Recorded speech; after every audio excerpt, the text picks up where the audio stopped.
काल आपण चर्चा केली की कशा प्रकारे भरत आणि शत्रुघ्न परत येऊन अयोध्येमध्ये दशरथ महाराजांचे जे अंतिम संस्कार आहेत ते करून परत रामचंद्रांना चित्रकूटमध्ये भेटायला येतात आणि त्यानंतर रामचंद्रांच्या पादुका घेऊन परत सर्वजण अयोध्येस प्रस्थान करतात आणि त्यानंतर प्रभू रामचंद्रांची वनवासातील यात्रा याची चर्चा केली आपण. विरध राक्षसाचा वध आपण पाहिला. त्याआधी अत्री अनसूया यांच्या आश्रमात प्रभू रामचंद्रांचा निवास याची चर्चा केली. त्यानंतर सुतीक्ष्ण यांच्याद्वारे अगस्त्य मुनींना भेटून त्यानंतर तिथून प्रभू रामचंद्र, सीता, लक्ष्मण हे कशा प्रकारे पंचवटी या अतिशय सुंदर वनामध्ये जे आज नाशिकमध्ये आहे त्या ठिकाणी यात्रा करत, तसं पाहायला गेलं तर खूप लांबचा प्रवास आहे. आणि त्यानंतर तिथे येऊन अयोध्येपासनं चित्रकूट आणि त्यानंतर तिथून दक्षिणेला नैऋत्येला म्हणता येईल, आग्नेय नैऋत्य दिशेला प्रवास करत वनांमधून दंडकारण्य वनामध्ये ते पंचवटीपर्यंत येऊन पोहोचले. आणि आपण काल चर्चा केली कशा प्रकारे पंचवटीमध्ये जिथे आजही आपल्याला प्रभू रामचंद्रांच्या तेथील वास्तव्याची काही ठिकाणं पाहायला मिळतात. त्या ठिकाणी एक पर्णकुटी लक्ष्मणाला बांधायला सांगून त्या ठिकाणी प्रभू रामचंद्र आणि सीता निवास करू लागले.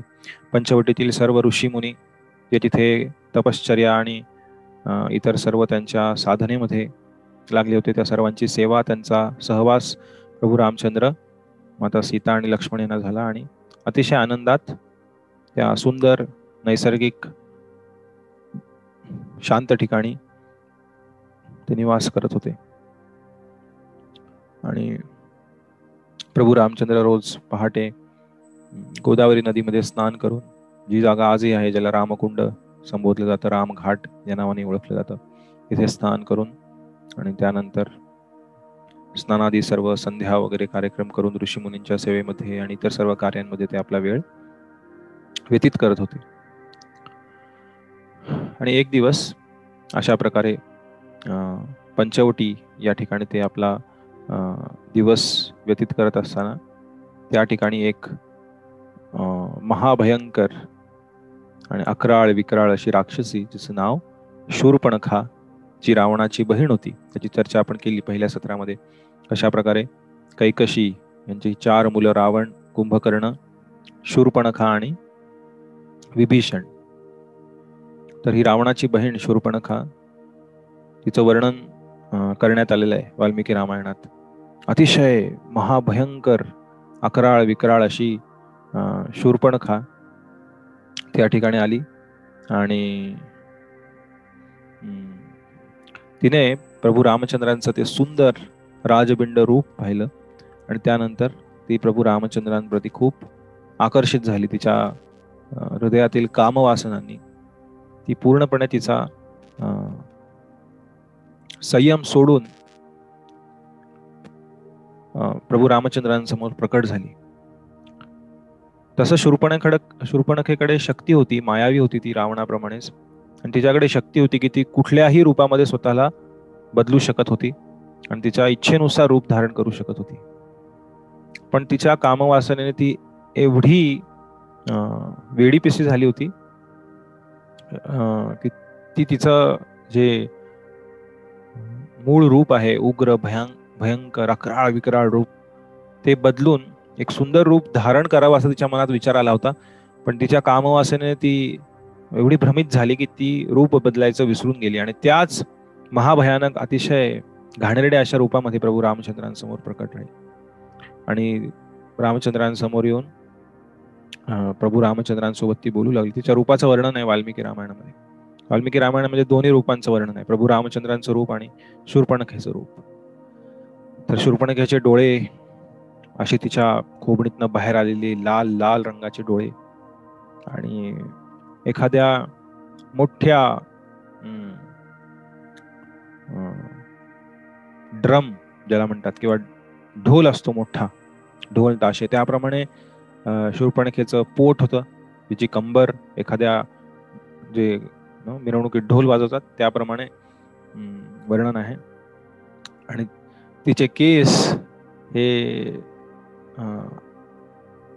तांबड्या रंगाचे, जणू काही जे तांब आहे, कॉपर रेड, तांब्याप्रमाणे लाल लाल, आणि जणू काही शेतामध्ये ज्याप्रमाणे तण उगवतं, वेडं वाकडं कसं उगवतं तण, तशा त्या तणाप्रमाणे तिचे केस असे लाल रंगाचे, अतिशय भयानक असे, आणि एखाद्या चाकूप्रमाणे धारधार असे तिचे केस तिच्या डोक्यावरती होते. तिचा रंग अतिशय गडद असा काळ्या रंगाचा तिचा वर्ण होता. आणि तिचे दात, तिच्या तोंडातनं तिचे जाड जाड ओठ काळ्या रंगाचे, आणि त्यातनं तिचे दात, अकराळ विकराळ दात तिच्या तोंडातनं बाहेर आलेले. आणि तिचा आवाज अतिशय अश्राव्य, अतिशय भसाडा असा तिचा आवाज होता शूर्पणखेचा. आणि एखाद्या अतिशय जर्जर झालेल्या एखाद्या म्हाताऱ्या व्यक्तीप्रमाणे तिची बोलण्याची किंवा वागण्याची पद्धत होती. आणि अतिशय म्हणजे किळसवाणं असं तिचं रूप, त्याचं वर्णन रामायणात आहे. आणि त्या विरुद्ध प्रभू रामचंद्रांचं सुंदर रूप, प्रभू रामचंद्रांचे अतिशय चमकदार काळे असे कुरळे केस, ज्याद्वारे त्यांचं मुखमंडल जे आहे ते अतिशय एखाद्या पौर्णिमेच्या चंद्राप्रमाणे शोभून दिसत होतं. प्रभू रामचंद्रांचं शरीर यष्टी, त्यांचे बाहू, त्यानंतर त्यांची अंगकांती एखाद्या नवनवायमान, म्हणजे एखाद्या काय म्हणतात त्याला, व्हीट ग्रास, गव्हांकुर, नुकत्याच उगवलेल्या गव्हांकुराप्रमाणे अशी हिरवी शार त्यांची अंगकांती, सुंदर प्रभू रामचंद्रांची. अशा प्रकारे प्रभू रामचंद्रांच्या रूपाचंही वर्णन आहे. आणि त्या शूर्पणखेला वाटू लागलं की मी ह्या राजबिंड्या पुरुषासोबत आता भोग केला पाहिजे, आणि हे माझ्या सुखाच्या उपभोगाचा एक विषय वस्तू आहे.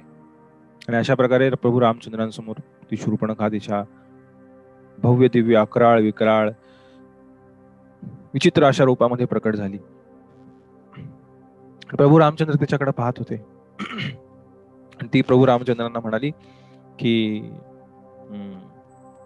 तुम्ही किती सुंदर आहात, तुम्ही किती राजबिंडे आहात, आणि माझं मन तुमच्याप्रती खूप आकर्षित झालेलं आहे. आणि तुम्ही जणू काही एखाद्या राजकुमाराप्रमाणे दिसत आहात, तुमची शरीर यष्टी, तुमचं वागणं बोलणं. पण तुम्ही ही वल्कल का धारण केलेली आहे, तुम्ही तुमचे केस असे जटा का बनवलेले आहेत, आणि तुम्ही जणू एका ऋषीमुनींच्या रूपात आहात, पण तुमच्याकडे हे धनुष्य का आहे? मग मला समजत नाही तुम्ही कोण आहात.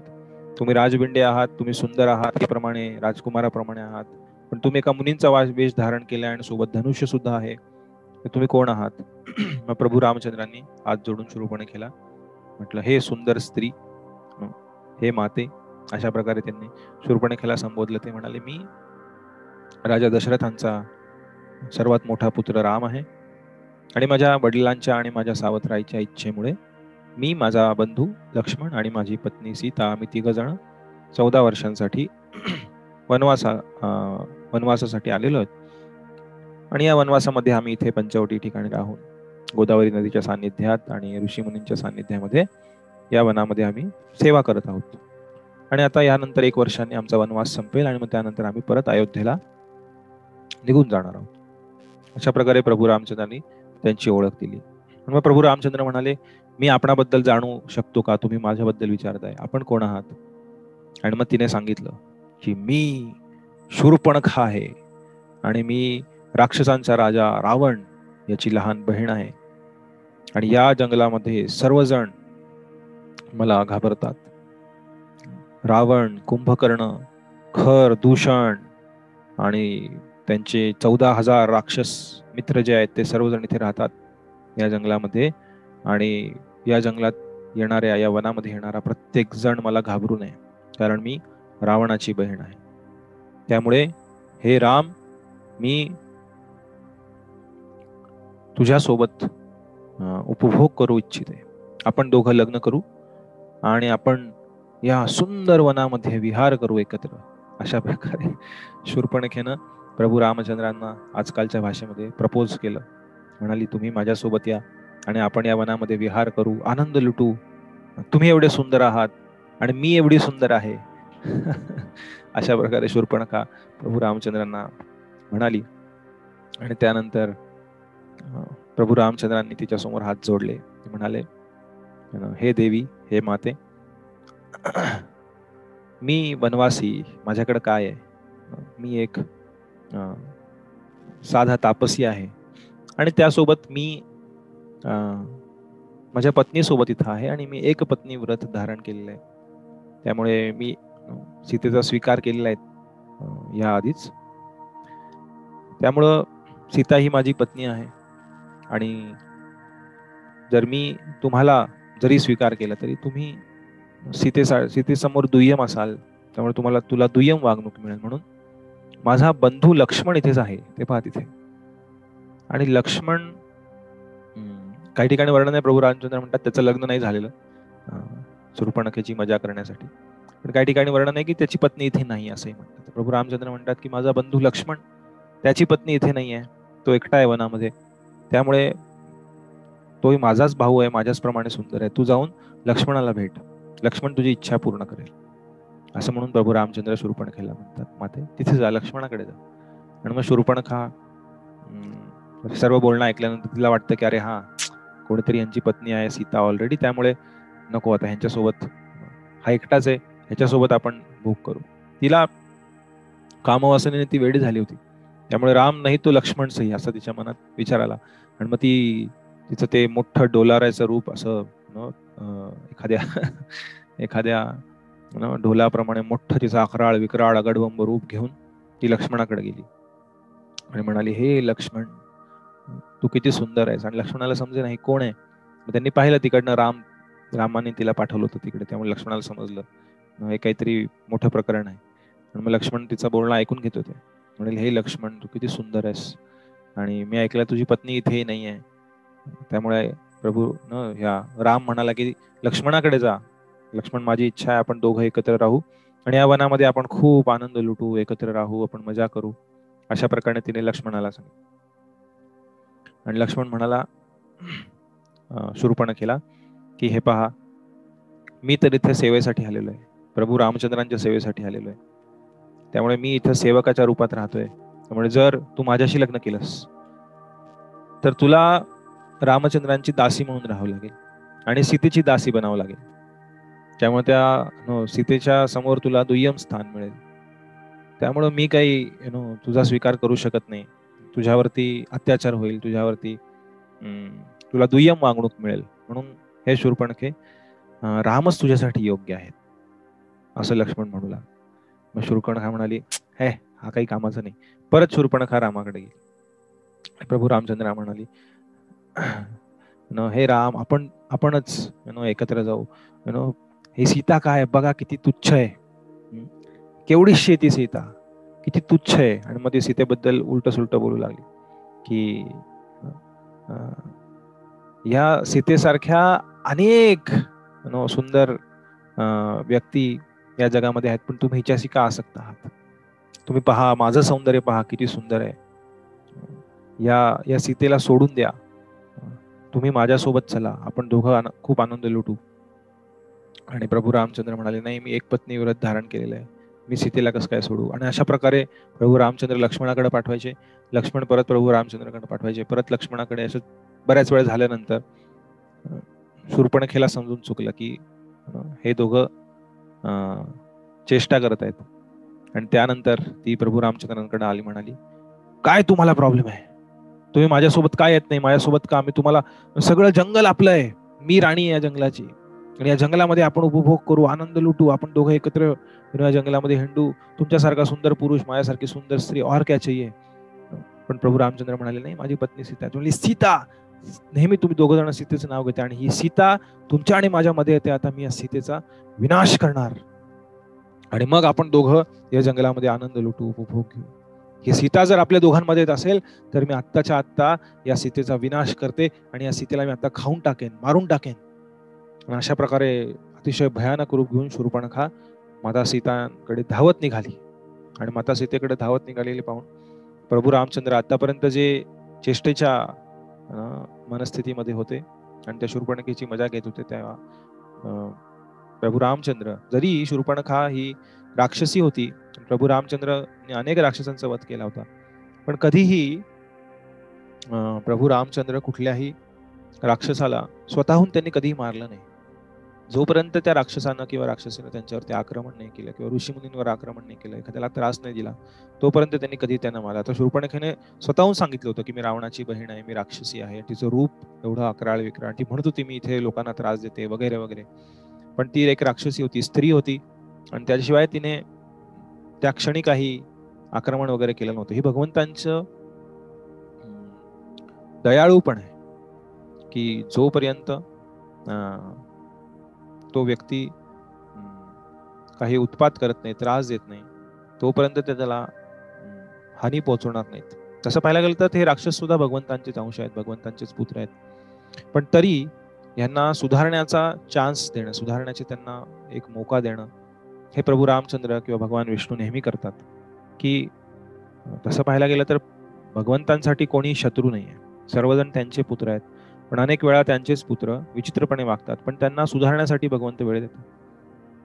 पण या शूर्पणखेच्या परिस्थितीमध्ये जेव्हा शूर्पणखा माता सीतेवरती आक्रमण करून गेली, तेव्हा प्रभू रामचंद्रांनी लक्ष्मणांना उद्देशून सांगितलं, लक्ष्मण, आता खूप झालं, इनफ इज इनफ. त्या शूर्पणखेला शिक्षा झाली पाहिजे. आणि त्या क्षणी शूर्पणखा माता सीतांकडे धावत असताना लक्ष्मणाने त्यांची तलवार काढली आणि अतिशय वेगाने शूर्पणखेपाशी जाऊन तिचे नाक आणि कान छाटून टाकले. दोन्ही कान आणि नाक शूर्पणखेचं छाटून टाकलं, आणि त्यावेळेस पूर्ण रक्तबंबाळ होऊन नाकातनं रक्त वाहत, कानामधनं रक्त, अशा एका भीषण अवस्थेमध्ये पूर्ण रक्तबंबाळ होऊन तिचा हात कानावर नाकावर पकडून शूर्पणखा तिथनं पलायन करू लागली. आणि जाताना अतिशय बीभत्स आवाजामध्ये मोठ्याने ओरडू लागले, हे राम, हे लक्ष्मण, मी बदला घेईन, मी परत येईन, मी तुमच्यावर आक्रमण करेल, मी तुमचा विनाश करेन. अशा प्रकारे मोठ्या मोठ्याने ओरडत शूर्पणखा तिथनं पळून गेले. आणि प्रभू रामचंद्र आणि लक्ष्मण मोठ्या मोठ्याने हसत होते शूर्पणखेची परिस्थिती पाहून.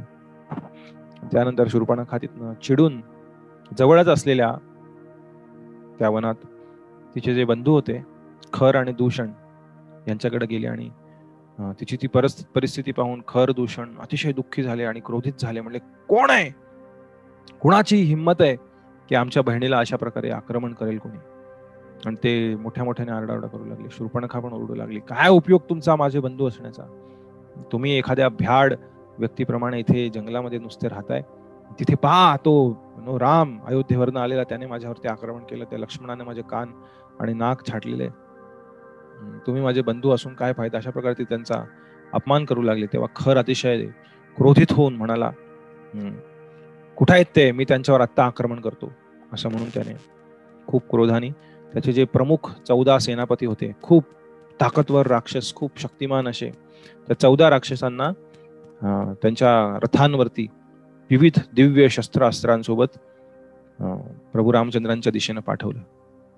आणि प्रभू रामचंद्रांना समजलं की हे राक्षस इथे आता आक्रमण करत आहेत. तेव्हा प्रभू रामचंद्रांनी लक्ष्मणाला सांगितलं की लक्ष्मण, तू सीतेची काळजी घे, आणि मला माहिती आहे की तुला इच्छा आहे या सर्वांना, आणि तू सहजपणे या सर्वांचा निपात करू शकशील, पण हे माझं कर्तव्य आहे, त्यामुळे तू सीतेला घेऊन तिचं रक्षण कर. आणि सीतेला त्या पर्णकुटीमध्ये किंवा गुहेमध्ये सुद्धा काही ठिकाणी उल्लेख आहे.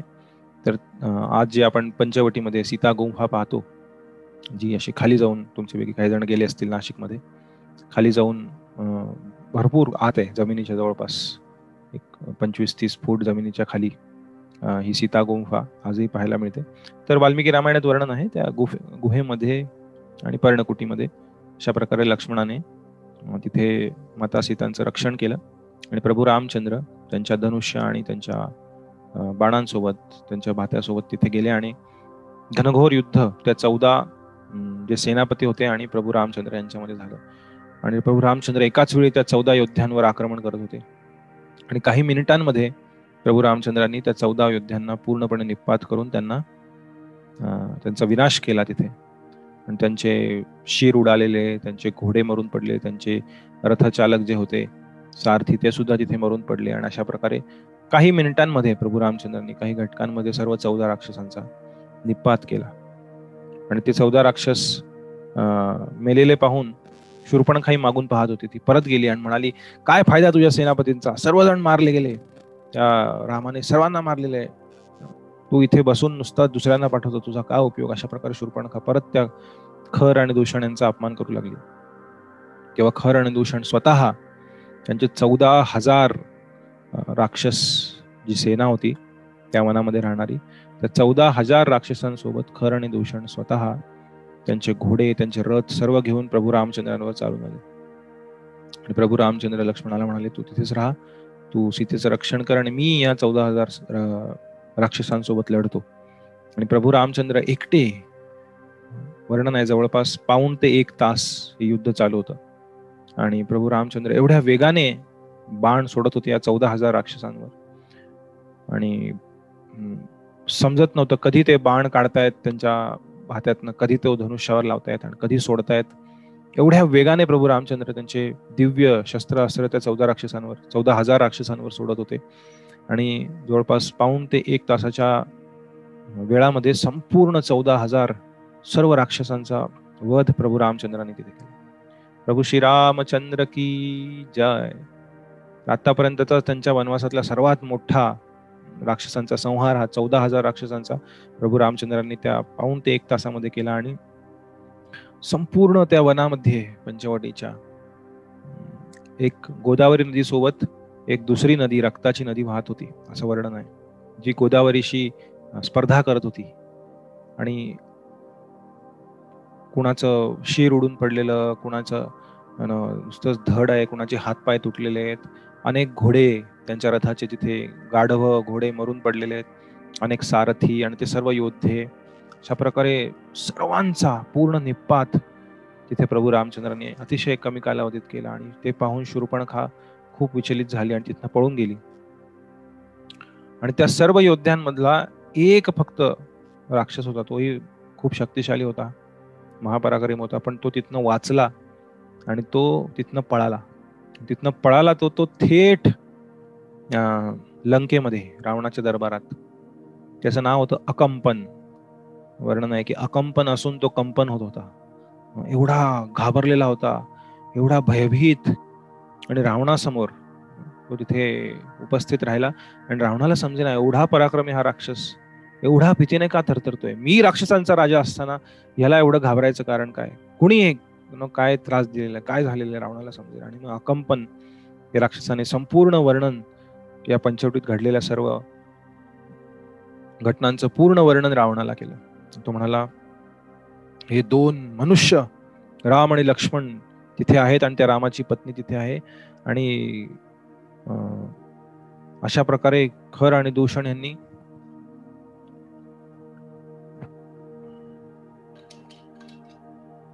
चौदा 14,000 आपल्या सेनेसह त्यांच्यावर आक्रमण केलं. पण त्या रामाने सर्वांना मारलेलं आहे, पूर्ण राक्षस कुळाचा अपमान झालेला आहे, पूर्ण ती राक्षसांच्या रक्ताची नदी तिथे वाहते. आणि सर्व हाहाकार माजलेला आहे सर्व राक्षसांमध्ये तिथल्या. बाकीचे जे काही राक्षस होते तिथले सर्व घाबरून तिथनं पळत आहेत. त्यामुळे हे रावण, राक्षसांचा राजा आहेस तू काहीतरी केलं पाहिजेस. आणि हे सर्व ऐकून रावणाला खूप राग आला. अतिशय क्रोधित होऊन रावण म्हणाला, हे कसं होऊ शकतं, मी राक्षसांचा राजा आहे आणि माझ्या उपस्थितीमध्ये मी राक्षसांवर राज्य करत असताना अशा प्रकारे कोण कसं काय माझ्या सेनेला, माझ्या भावांना, माझ्या मित्रांना मारू शकतं. आणि रावण अतिशय क्रोधित झाला. आणि तो अकंपन म्हणाला की या रामाला कोणीही हरवू शकणार नाही, खूप शक्तिशाली आहे, पण त्याची पत्नी तिथे आहे आणि ती अतिशय एक अबला आहे, एक नारी आहे. आणि जर तिला तू पळवलंस तर राम बरोबर तुझ्या मागे येईल, तिच्या मागे येईल. आणि तेव्हा त्याला व्यवस्थित एका ठिकाणी ओढून मग त्याच्यावरती आक्रमण करावं लागेल. आणि रावणाला ही कल्पना आवडली. त्याला माहित नव्हतं सीता कोण आहे, काय आहे. त्याने फक्त ऐकलं की 2 मनुष्य आहेत आणि एक त्यांची पत्नी आहे एकाची, त्यामुळे आपण अशा प्रकारे करावं. आणि मग रावण तिथनं तातडीनं मारीच्याकडे गेला. मारीच तिथेच जवळ पंचवटीपासून काही अंतरावरती वनामध्ये एका योग्याप्रमाणे राहत होता, तपस्वीप्रमाणे. आणि रावण हा मारीच्याकडे गेला आणि म्हणाला की मारीच, आपल्याला एक खूप मोठं कार्य करायचंय. इथे 2 मनुष्य आलेले आहेत, राम आणि लक्ष्मण, आणि त्यांनी अशा प्रकारे 14,000 आपल्या सर्व राक्षसांचा निपात केलेला आहे आणि मला त्यांचा बदला घ्यायचा आहे आणि त्या दोघांना मला मारून टाकायचंय. पण मी ऐकले की ते खूप शक्तिशाली आहेत, त्यामुळे माझी इच्छा आहे की पहिला आपण त्याच्या पत्नीचं हरण करू आणि त्यानंतर त्यांच्यावर आक्रमण करू. अशा प्रकारे मारीचला त्याने सर्व प्लॅन सांगितले. आणि जेव्हा रामचंद्रांचं नाव ऐकलं मारीचाने, तेव्हा तो अतिशय भयभीत झाला. तो म्हणाला, राम? अरे रावण, तुला माहितीये का राम कोण आहे? त्यानं मला, जेव्हा मी तिथे विश्वामित्र मुनींच्या आश्रमात आक्रमण करायचो, मी आणि सुबाहू, आपण दुसऱ्या सत्रामध्ये चर्चा केलेली, कशा प्रकारे ताटकाला मारल्यानंतर प्रभू रामचंद्रांनी सुबाहूला मारलं आणि मारीचला छातीमध्ये एक बाण मारून तिथनं 100 योजन दूर, जवळपास 800 मैल दूर समुद्रामध्ये फेकून दिलेलं. पण मारीचानं सांगितलं की हे खूप भयानक आहेत, खूप शक्तिशाली आहेत, त्यामुळे तू त्यांच्या वाटेला जाऊ नकोस. तू किती आनंदी आहेस, किती सुखी आहेस, तू लंकेत राहतोयस, सोन्याची लंका आहे तुझी, तुला कोणी त्रास देत नाहीये आणि ते तुला काहीही करणार नाहीत. शूर्पणखेनं जाऊन त्यांच्या पत्नीला त्रास द्यायचा प्रयत्न केला, म्हणून त्यांनी तिला मारलंही नाही, तिथे फक्त नाक आणि कान कापले. योग्य आहे, तुमच्यावर आक्रमण केल्यानंतर तुम्ही तुमचं संरक्षण करणार, त्याप्रमाणेच त्यांनी केलं. मग शूर्पणखेनं खरण दूषण यांना सांगून 14,000 राक्षसांचं आक्रमण केलं आणि ते त्यांच्यावरती झालेलं आक्रमण होतं, त्यांनी त्याचा विरोध करणं साहजिक आहे. त्यांनी स्वतःहून कुणावरही आक्रमण केलेलं नाहीये. ते खूप चांगल्या स्वभावाचे आहेत, मी त्यांना ओळखतो. ते कधी तुझ्या वाटेला जाणार नाहीत. तू तुझ्या लंकेत राहा आणि शांतपणे तुझं जे सुख आहे लंकेचं, तुझ्याकडे सोन्याची लंका आहे, एवढ्या राजांच्या राण्या तू पकडून आणलेल्या आहेस, एवढ्या सर्वांसोबत तू उपभोग करत आहेस, तू कशाला त्या रामाच्या वाटेला जातोयस? तू सर्व राक्षस कुळाचा संहार ओढवशील. तू शांतपणे लंकेत राहा, तुझा उपभोग कर, आनंद घे, दुसऱ्यांच्या वाटेला विनाकारण जाऊ नकोस. असं मारीचाने खूप रावणाला समजवलं आणि रावण म्हणाला, ठीक आहे, माझ्यापेक्षा जास्त अनुभवी आहे मारीच, म्हणून मी त्याचा ऐकतो. म्हणाला, ठीक आहे, मी काही जात नाही त्यांच्या वाटेला, हे जाऊ दे, शूर्पणखेनं चूक केली होती वगैरे वगैरे म्हणून रावण परत लंकेला निघून गेला. आणि लंकेला निघून गेला तेवढ्यात काहीच काळामध्ये शूर्पणखा तिथे पोहोचली रावणाकडे आणि ती आरडाओरडा करू लागली, रावणाचा अपमान करू लागली. काय उपयोग तुझा माझा भाऊ म्हणून, जेव्हा तुझ्या बहिणीवरती आक्रमण होतं. आणि शूर्पणखेचं जेव्हा रूप पाहिलं रावणाने, अतिशय भयानक, नाक तिचं कापलेलं आणि तिचे कान कापलेले, रक्तबंबाळ अवस्थेमध्ये अशी शूर्पणखा, दुःखी एकदम, आणि मोठ्या मोठ्याने ओरडते आणि सर्व दरबारात रावणाचा अपमान करते. आणि बहीण आहे सख्खी, तुम्ही तिला काही करूही शकत नाही. आणि अशा प्रकारे खूप अपमान झाल्यानंतर रावण शूर्पणखेला म्हणाला, तू कशाला त्यांच्या वाटेला गेलीस? जसं मारीचाने तिला समजवलं होतं, तू कशाला त्यांच्या वाटेला गेलीस? तेव्हा शूर्पणखा तिचं सगळं ते नाक कान कापलेलं विसरून तिच्या कामवासनेमध्ये परत वेडी होऊन प्रभू रामचंद्रांचं वर्णन करू लागली. किती सुंदर राजबिंडे असे ते राम आहेत तिथं, आणि मी त्यांना म्हटलं की मी तुमच्यासोबत भोग करू इच्छिते, आपण दोघं एकत्र राहू, आपण दोघं वनामध्ये हिंडू, बघा तुम्ही किती सुंदर, मी किती सुंदर. अशा प्रकारे ते वर्णन करू लागली. तरी रावणाच्या मनामध्ये जास्त काही फरक पडत नव्हता. तेव्हा शूर्पणखेनं तिचा बोलण्याचा जो टोन आहे तो बदलला पूर्णपणे. तिने ओळखलं की it takes one to know one, इंग्लिशमध्ये म्हणतात.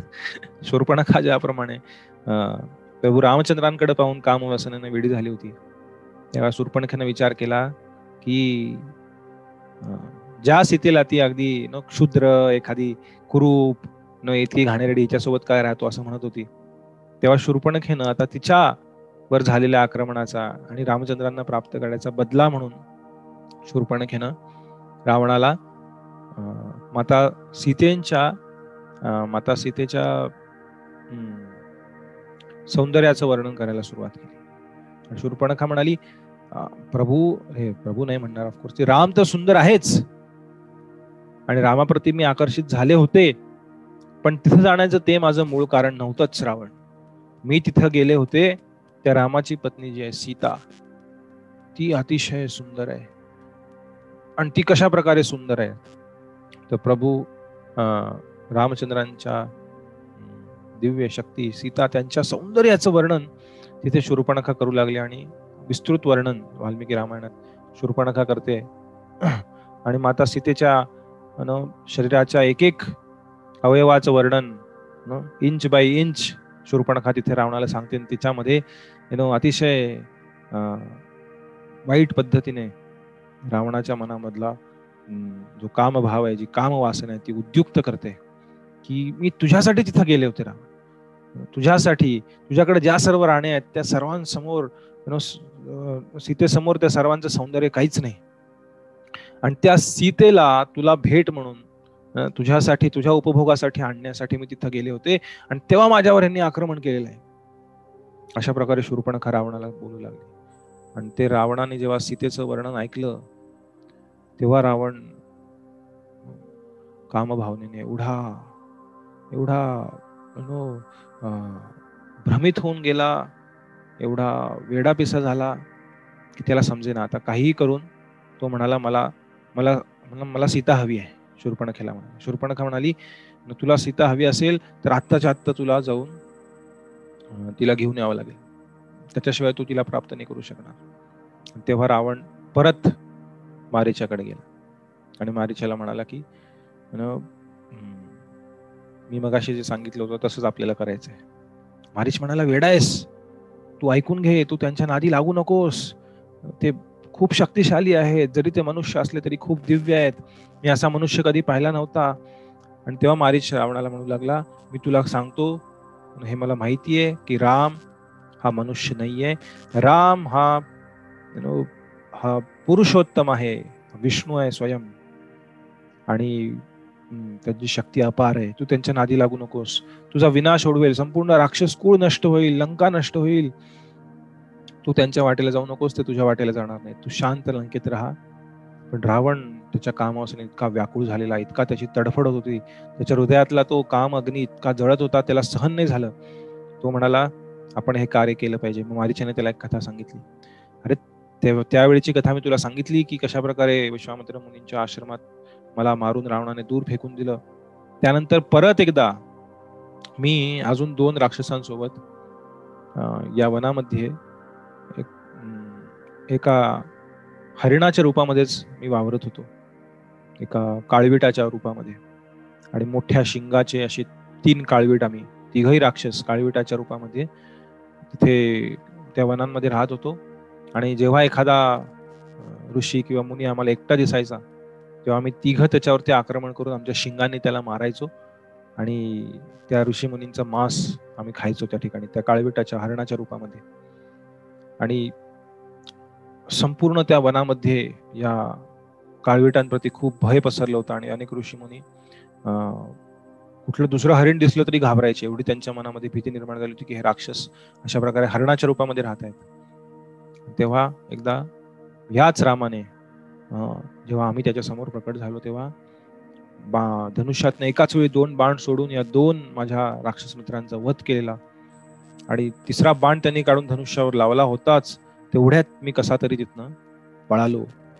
आणि तिथनं पळून मी माझा जीव वाचवलेला आहे. मी तुला सांगतो हा राम साधारण मनुष्य नाहीये, त्यांच्या वाटेला जाऊ नकोस, तुझा मृत्यू ओढावेल, संपूर्ण राक्षस कुळ नष्ट होईल. तरी रावण म्हणाला तू कुणाला सांगतोयस, राक्षसांच्या राजाला तू उपदेश देतोयस. एवढा काम अग्नीने पूर्णपणे त्याचं हृदय जळत होतं. त्याला काहीही चांगलं सांगितलेलं, कुणीही सांगितलेलं काही समजत नव्हतं. तेव्हा रावण म्हणाला की मी तुला सांगितलेल्या योजनेप्रमाणे तुला एक सोनेरी हरणाचं रूप घ्यावं लागेल. तू जर हे ऐकलं नाहीस माझं तर आत्ता मी तुझा वध करेल, आत्ता मी तुला मारून टाकेन इथेच. जो माझा ऐकणार नाही त्याला मी विनाश करून टाकेल. आणि मग मारीच रावणाला बोलू लागला की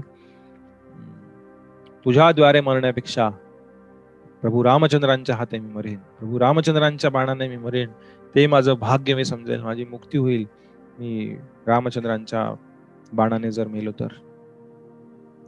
त्यामुळे मी तू जे म्हणतोयस ते करायला तयार आहे. अशा प्रकारे मारीच रावणाला म्हणाला. अनेक लोकांना वाटतं किती महान विचार आहे हा मारीचाचा. तो म्हणतोय की तुझ्यासारख्या राक्षसाच्या हाती मृत्यू येण्यापेक्षा प्रभू रामचंद्रांच्या हाती मला मृत्यू आलेला किती चांगला. अशा प्रकारे लोकांना वाटतं किती उदात्त विचार आहे, किती चांगला विचार आहे. बघा, राक्षस असून मारीच्या मनात किती छान विचार आलेला आहे. पण ह्याचा जर आपण नीट विचार केला, बरेच जण लोक म्हणतात वा वा वा किती छान, रावणापेक्षा हाती मारण्यापेक्षा मी रामाच्या हाती मारायला तयार आहे. पण आपण याचा जर नीट विचार केला या मारीच्या इच्छेचा, तर ते अतिशय एक राक्षसी इच्छा आहे. कारण इथे सुद्धा मारीच स्वतःच्या स्वार्थाचा विचार करतोय. त्याला वाटतं की मी रामचंद्रांच्या हाती मारला गेलो तर माझा खूप मोठा उद्धार होईल आणि रावणाच्या हाती मारलो गेलो तर माझं अधःपतन होईल. पण आपण कोणाच्या द्वारे मारलं जातो यापेक्षा कोणासाठी कार्य करताना मारलं जातो हे जास्त महत्वाचं आहे. आणि त्यावर आपलं पुढचं जे काही गंतव्य स्थान आहे ते निश्चित केलं जाईल. हे मृत्यूबाबत झालं. पण इन जनरल एखादं कार्य करताना त्या कार्यात किंवा एखादी घटना घडताना त्या घटनेचे जे काय म्हणता येईल त्याला, डिटेल्स किंवा त्या घटना घडून येण्याचे जे कारण आहेत किंवा कशाद्वारे ती घटना घडलेली आहे यापेक्षा त्या घटनेच्या ते कार्य करण्यामागचा उद्देश जो आहे तो जास्त. त्या उदाहरणामध्ये जरी मारीच म्हणतोय की रावणाद्वारे मृत्यू येण्यापेक्षा रामाद्वारे मृत्यू आलेला, पण रामाद्वारे मृत्यू प्राप्त करताना मारीच रावणाचा उद्देश सफल करत होता. रावणाचा उद्देश सफल करत होता, सीतेचं अपहरण करण्याचा. जरी रावणाच्या हाती मेला असता, म्हणाला असता की नाही, मी प्रभू रामचंद्रांच्या विरुद्ध नाही वागणार, मी तू मला मारलंस तरी चालेल पण मी हे वाईट कृत्य नाही करणार, ते जास्त प्रशंसेला पात्र ठरलं असतं. पण हे अशा प्रकारे अनेक वेळा लोकांना वाटतं की अरे हा किती छान बोलतोय. ते छान नाही बोलत आहे, तो अतिशय एक विचित्र मनस्थिती आहे त्याची. तो म्हणतोय की मी रामाच्या हाती मरायला तयार आहे, पण रामाच्या हाती मरताना तुम्ही राम आणि सीतेला वेगळं करताय, तुम्ही भगवान विष्णूंप्रती अपराध करताय. याच्या विरुद्ध उदाहरण आपल्याला पाहायला मिळतं जटायू. याच्या पुढे आपण चर्चा करू पुढच्या सत्रामध्ये. जटायू याला माता सीतेंनी सांगितलं होतं की तू लढू नकोस रावणाशी, तुम्ही आता वृद्ध झाला आहात, तुम्ही लढू नका, तुम्ही फक्त रावण मला कुठे घेऊन गेला याचं वर्णन करा. पण जटायू, त्याची विस्तृत चर्चा आपण करू नंतर. पण जटायूंनी मरण पत्कारलं रावणाच्या हाती प्रभू रामचंद्रांच्या सेवेसाठी, माता सीतेच्या सेवेसाठी. जरी मरण रावणाच्या हाती आलं तरी त्यानंतर प्रभू रामचंद्रांचे एवढे आशीर्वाद प्राप्त झाले, त्यांनी स्वतः त्यांचं अंतिम संस्कार जटायूचे केलेले आहेत. त्यामुळे बाह्य तपशील महत्वाचा नसून भगवंत एवढे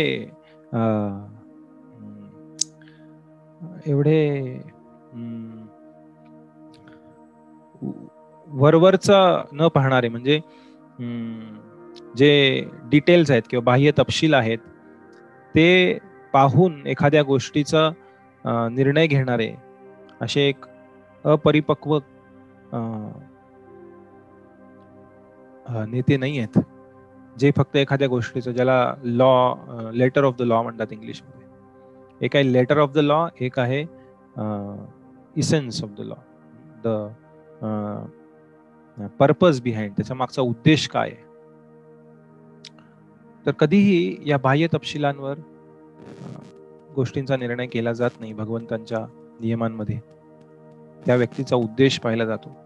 ज्याप्रमाणे शील प्रभुपाद हरे कृष्ण संस्थेचे संस्थापक आचार्य वयाच्या 70व्या वर्षी एकटे मालवाहू जहाजावर बसून अमेरिकेला गेले भगवद्गीतेचा, भागवताचा प्रचार करण्यासाठी जगभर इंग्लिश भाषेमध्ये. 70व्या वर्षी 38 दिवस जहाजाची यात्रा करून त्या जहाजावर त्यांना 2 हार्ट अटॅक आले. तशा परिस्थितीत अमेरिकेला जाऊन त्यांनी पुढे 70 ते 82 जवळपास 12 वर्षामध्ये 14 वेळा जगभ्रमण करून भक्ती मार्गाचा आणि वैष्णव धर्माचा प्रचार जगभर केला अनेक भाषांमध्ये. तर ते जवळपास 1965 साली प्रभुपाद गेले. त्याआधी 5-6 वर्ष श्रील प्रभुपाद वानप्रस्थ आश्रम स्वीकार करून, त्यानंतर संन्यास आश्रम स्वीकार करून, त्यांच्या गृहस्थ धर्मातनं बाहेर पडून, सर्व जबाबदाऱ्यांमधनं एक संन्यासी बनून वृंदावनात राहत होते. श्री राधा दामोदर मंदिरामध्ये अतिशय सुंदर वातावरणात.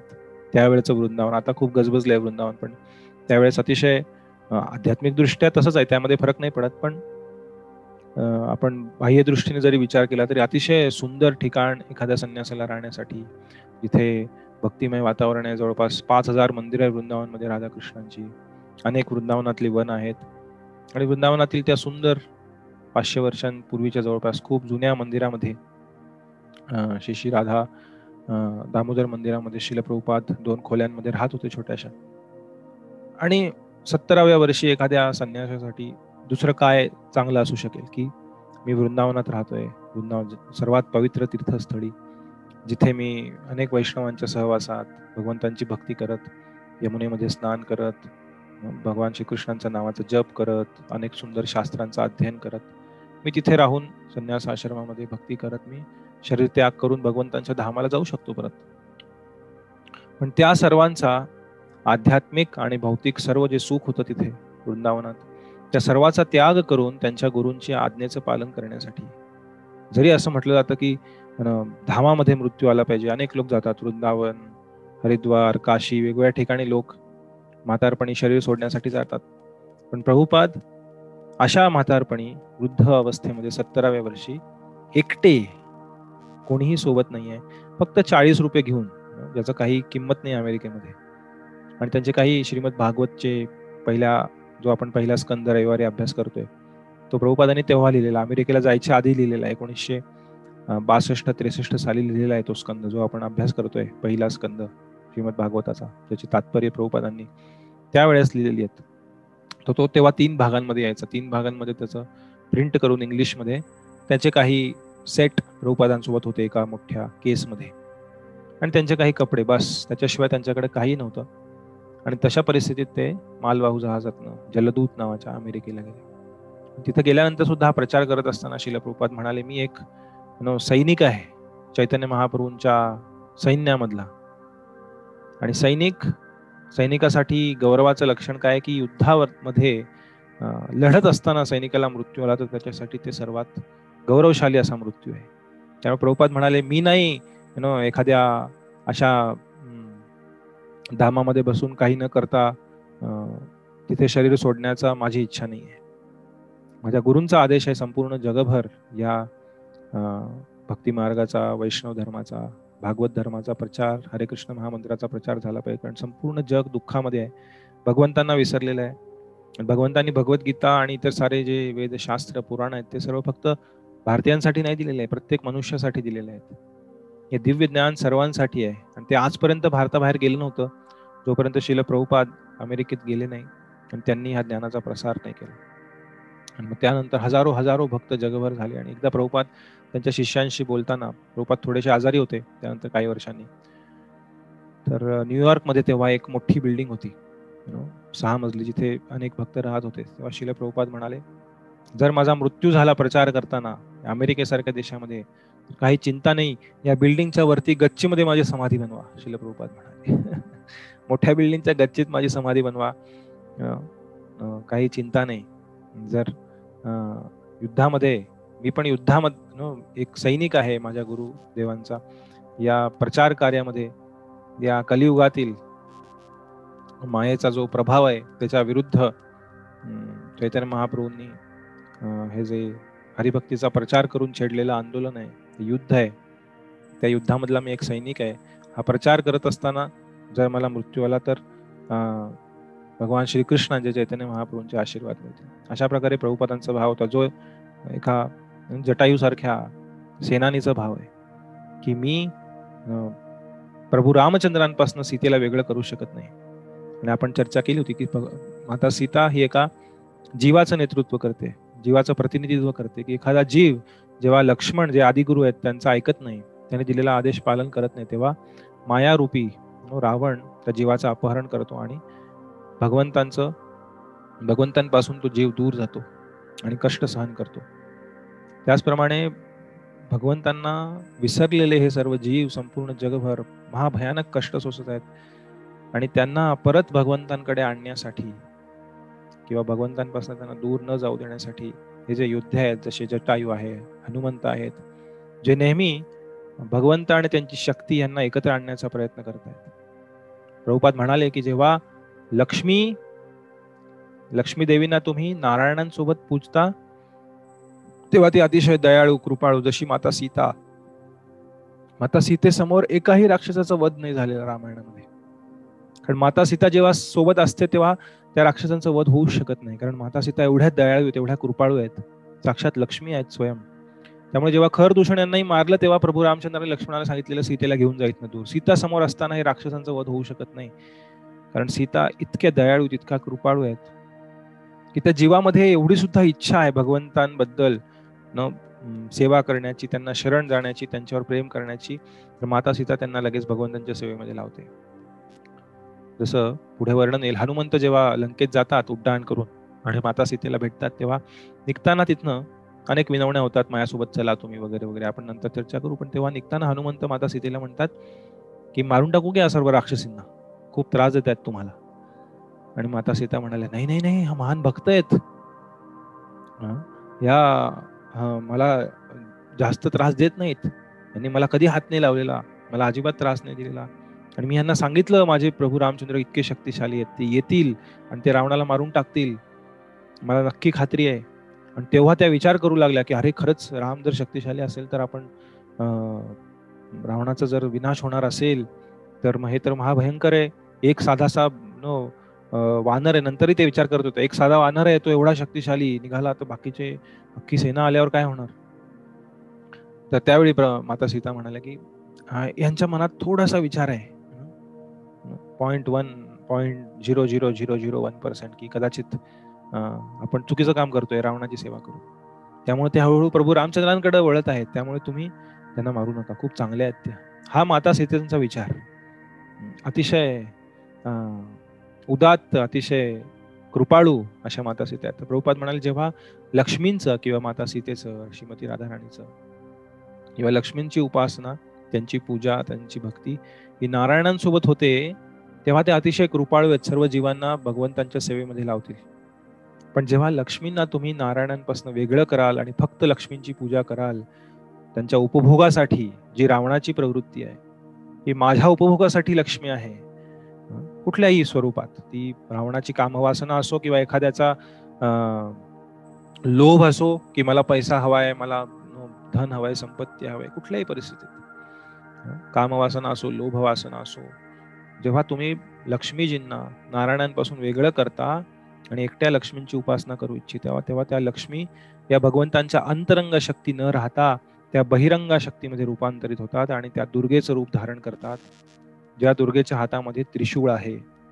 आणि ही दुर्गा या भौतिक जगातल्या जीवांना या त्रिशूळाद्वारे 3 ताप देत आहे, जे भगवंतांचे भक्त नाही आहेत. जेव्हा एखादा व्यक्ती भगवंतांकडे वळतो, भगवंतांचा भक्त बनतो, तेव्हा तीच दुर्गा देवी भगवंतांची अंतरंग शक्ती बनते, लक्ष्मी देवी, सीता देवी. कारण तो व्यक्ती भगवंतांना त्याच्या जीवनामध्ये स्वीकार करत आहे, भगवान विष्णूंना, प्रभू रामचंद्रांना, श्रीकृष्णांना. तेव्हा ही दुर्गा देवी, जी भगवंतांची बहिरंग शक्ती, जिच्या हातात त्रिशूळ आहे, या त्रिशूळाद्वारे 3 ताप अधिभौतिक, आध्यात्मिक, अधिदैविक या भौतिक जगतातील जीवांना, त्रिशूळ, शूळ म्हणजे वेदना, आपण चर्चा केली होती मागे, या 3 तापांद्वारे या भौतिक जगातील बद्ध जीवांना खूप कष्ट दिले जातात या दुर्गा देवीद्वारे. म्हणून श्रील प्रभुपाद म्हणाले, जे एकट्या लक्ष्मी देवींना पूजतात ती लक्ष्मी तिथे दुर्गा रूपात प्रकट होते आणि ते व्यक्तींना भौतिक जगताशी अजून अधिकाधिक बांधून ठेवते. म्हणून वैष्णव कधीही एकट्या शक्तीची उपासना करत नाहीत. जेव्हा शक्तीसोबत शक्तिमान भगवंत आहेत तेव्हा ती शक्ती अंतरंग शक्ती माता सीतेप्रमाणे कृपाळू बनते, जी अतिशय दयाळू कृपाळू. अनेक उदाहरण शास्त्रांमध्ये लक्ष्मी देवींची, सीता मातांची, श्रीमती राधाराणींची खूप सुंदर उदाहरणे, जिथे अनेक जीवांवर त्यांनी दया केलेली आणि प्रभू भगवंतांच्या, प्रभू रामचंद्रांच्या, कृष्णांच्या सेवेमध्ये त्यांना लावलेलं आहे. तर अशा प्रकारे मारीचाचा जो भाव आहे पूर्णपणे विरुद्ध आहे जटायू, हनुमंत, शील प्रभुपाद यांच्यासारखे जे भक्त आहेत भगवंतांचे, जे भगवंत आणि त्यांच्या शक्तीला एकत्र आणण्याचा प्रयत्न करतात, त्याच्या विरुद्ध भाव हा मारीचाचा आहे, दुष्ट भाव आहे की स्वतःच्या स्वार्थासाठी मारीच म्हणतोय की मी प्रभू रामचंद्रांच्या हाती मेलो तर किती छान, पण मी रावणाच्या हेतूमध्ये त्याचा भागीदार बनेन, अशा प्रकारे हा मारीचाचा भाव. आणि शेवटी मारीच तयार झाला रावणाच्या म्हणण्यानुसार, आणि तो म्हणाला ठीक आहे. आणि मग मारीचानं त्या सुंदर, अतिसुंदर अशा हरणाचं रूप धारण केलं. त्या हरणाचं वर्णन आहे वाल्मिकी रामायणात. अतिशय सुंदर, कधी न पाहिलेलं, सोनेरी रंगाचं आणि चंदेरी रंगाचं, दोन रंग होते त्याचे. अर्धा भाग सोनेरी रंगाचा होता, अर्धा चंदेरी, आणि त्याच्यामध्ये त्याचा असं एक मिक्सचर झालं होतं. अतिशय सुंदर, दैदिप्यमान, चमकदार असं एक सुंदर हरिण, ज्याची शिंग ही हिऱ्यांनी बनली होती. अंग सोनेरी, चंदेरी आणि अतिशय प्रज्वलित झालेलं, असं एकदम लकाकणारं त्याचं अंग होतं. त्याचे डोळे मोत्यांप्रमाणे होते, सुंदर. त्याची जी खुरं होती पायाची, ती सुद्धा माणिकांनी, मोत्यांनी, हिऱ्यांनी बनलेली अशी चमकदार. त्याचे जे नख होते, पायाची खुरं होती, आणि अतिशय सुंदर चालीत त्या वनातील गवत खात, उड्या मारत, इकडून तिकडे बागडत ते हरिण बरोबर सीतामातेच्या समोर आलं. आणि जेव्हा ते सीतामातेच्या समोर आलं,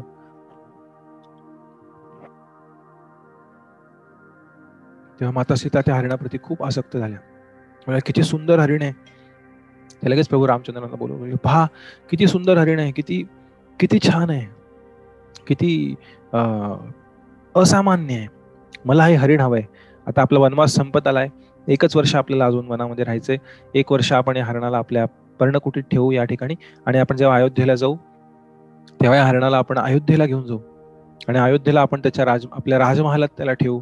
आणि काही वर्षानंतर हे हरिण, जरी त्याचं आयुष्य थोडं असतं हरणाचं, जरी ते मेलं त्यानंतर, तरी आपण त्याची जी चामडी आहे हरणाची, डिअर स्किन, ती चामडी आपण आपल्या सोबत ठेवू, आठवण म्हणून त्याची. किती सुंदर हरण. एवढं मोठं प्लॅनिंग माता सीतेंचं झालं होतं की आपण असं करावं, आपल्या सोबत घेऊन जावं, वगैरे वगैरे वगैरे.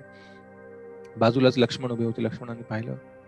लक्ष्मण अतिशय गंभीर आवाजात म्हणाले माता सीतेला आणि प्रभू रामचंद्रांना की हे सर्वसाधारण हरिण नाहीये. ते म्हणाले, प्रभू रामचंद्र, मी तुम्ही केलेली सर्व सृष्टी जाणतो, अख्ख्या सृष्टी. साक्षात संकर्षण आहेत ते लक्ष्मण, आदिगुरु आहेत, आदिशेष आहेत, त्यांचे अवतार आहेत, संकर्षण आहेत स्वतः. ते म्हणाले, तुमची सर्व सृष्टी मी जाणतो प्रभू. 84 लक्ष योनी मधली ही कुठलीही योनी नाहीये. हे विचित्र काहीतरी प्रकार आहे. हा एक राक्षस आहे. आणि लक्ष्मणाने लगेच जाणलं. ते म्हणाले, हा तोच मारीच राक्षस आहे जो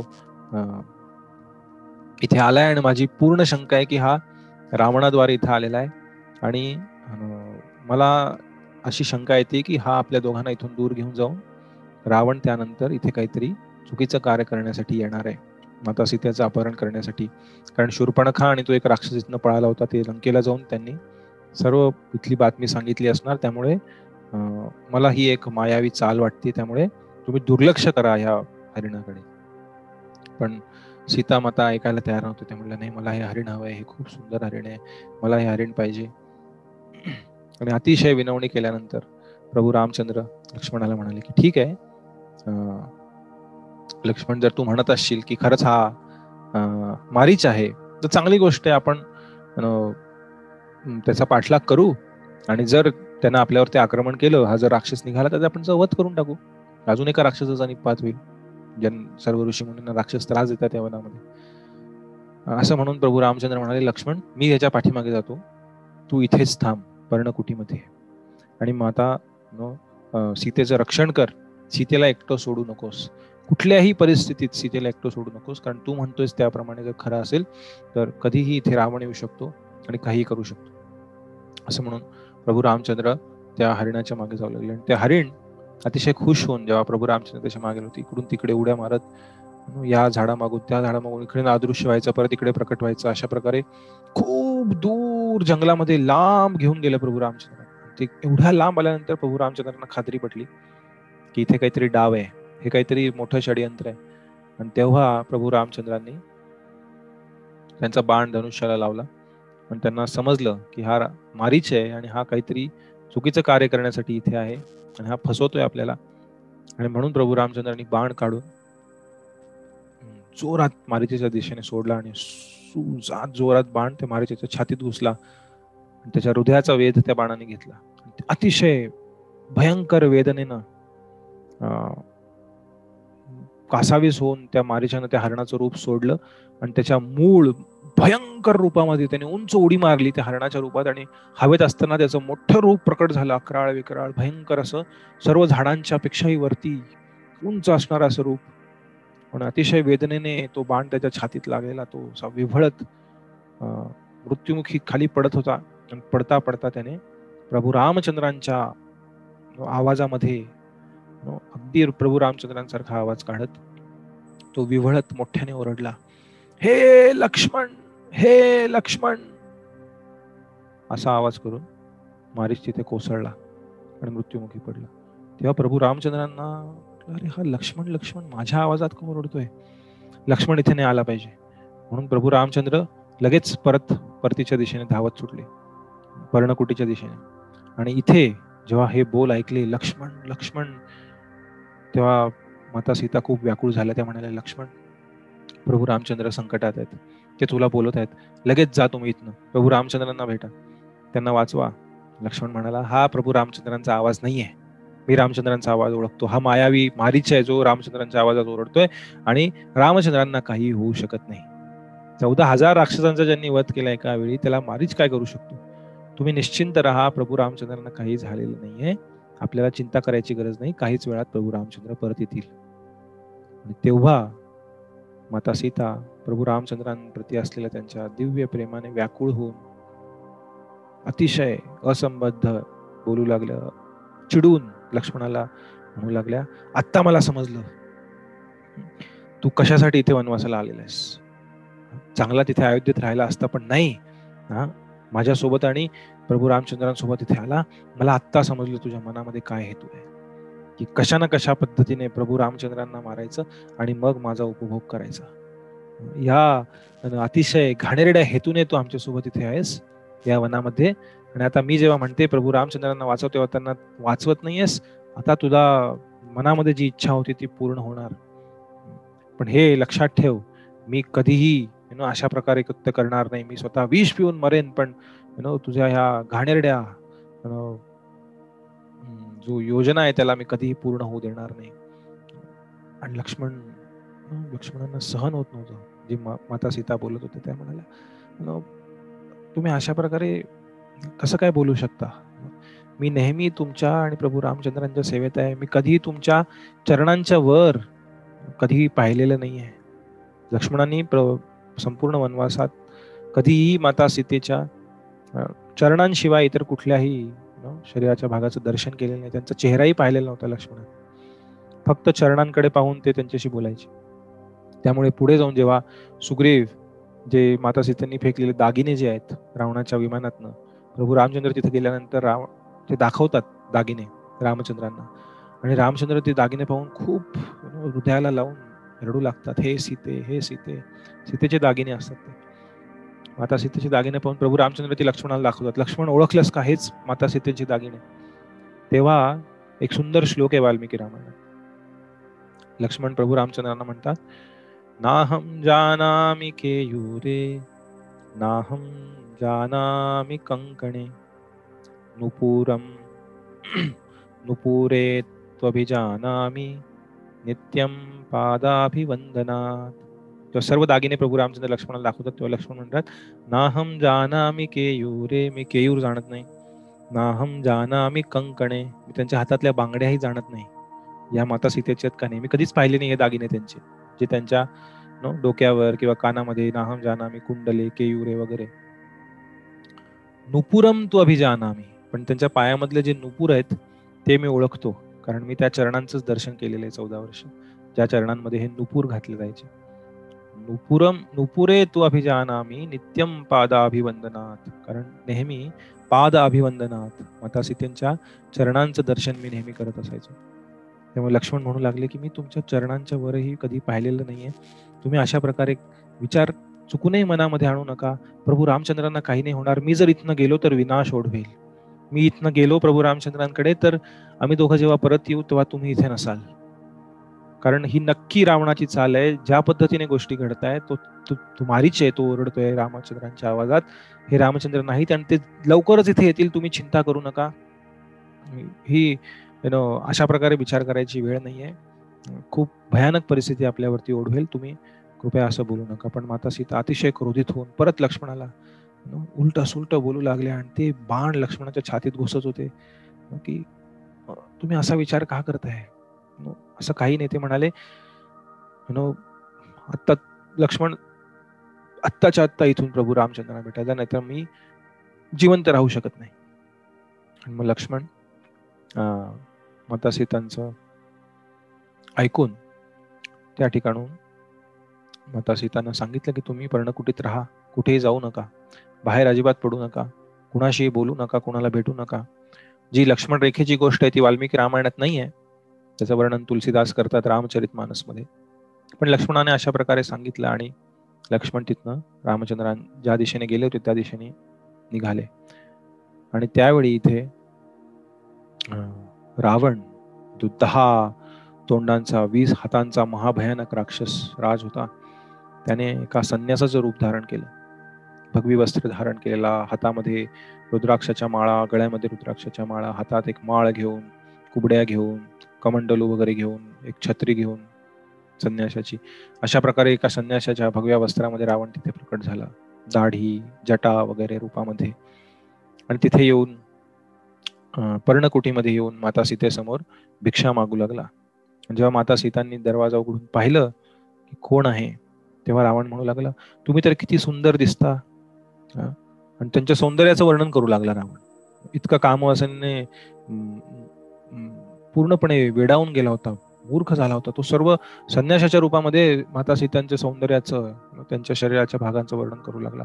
किती तुम्ही सुंदर आहात, तुम्ही किती हे दिसता ते दिसता, तुम्ही राजकुमारी प्रमाणे, तुम्ही इथे पर्णकुटीत काय करताय, असं तसं. ते पाहून माता सीतांना वाटलं की काहीतरी विचित्र आहे. एक संन्यासी एका स्त्रीशी अशा पद्धतीने कसं काय बोलू शकतो.